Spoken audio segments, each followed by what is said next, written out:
पश्चिम बंगालमध्ये भाजपचा ऐतिहासिक विजय, आसाम पांडिचेरीत हॅट्रिक, महाराष्ट्रात दणदणीत यश, अकोल्यात जल्लोष. अकोला, 3 मे. पश्चिम बंगाल विधानसभा निवडणुकीत भारतीय जनता पक्षाने ऐतिहासिक विजय मिळवत नवा इतिहास रचला आहे. यासोबतच आसाम आणि पांडिचेरीमध्ये सलग तिसऱ्यांदा सत्ता स्थापन करत भाजप एनडीएने विजयाची हॅट्रिक साधली. महाराष्ट्रातील निवडणुकीतही भाजपला अभूतपूर्व यश मिळाले असून या बहुविध विजयाचा अकोल्यात प्रचंड जल्लोष करण्यात आला. पंतप्रधान नरेंद्र मोदी, गृहमंत्री अमित शहा आणि भाजपचे राष्ट्रीय अध्यक्ष नितीन नवीन यांच्या नेतृत्वाखाली मिळालेल्या या यशाचा आनंद साजरा करण्यासाठी अकोल्यातील जयप्रकाश नारायण चौक, भारतरत्न डॉ. बाबासाहेब आंबेडकर खुले नाट्यगृह आणि भारतीय जनता पार्टी कार्यालयासमोर कार्यकर्त्यांनी मोठी गर्दी केली होती. फटाक्यांची आतिषबाजी, ढोल नगारे आणि पेढे वाटून हा विजयोत्सव साजरा करण्यात आला.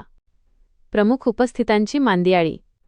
यावेळी आमदार रणधीर सावरकर, महानगर अध्यक्ष जयंत मसने, विजय अग्रवाल, महापौर शारदाताई खेडकर, उपमहापौर अमोल गोगे यांच्यासह माधव मानकर, अंबादास उमाळे, डॉ.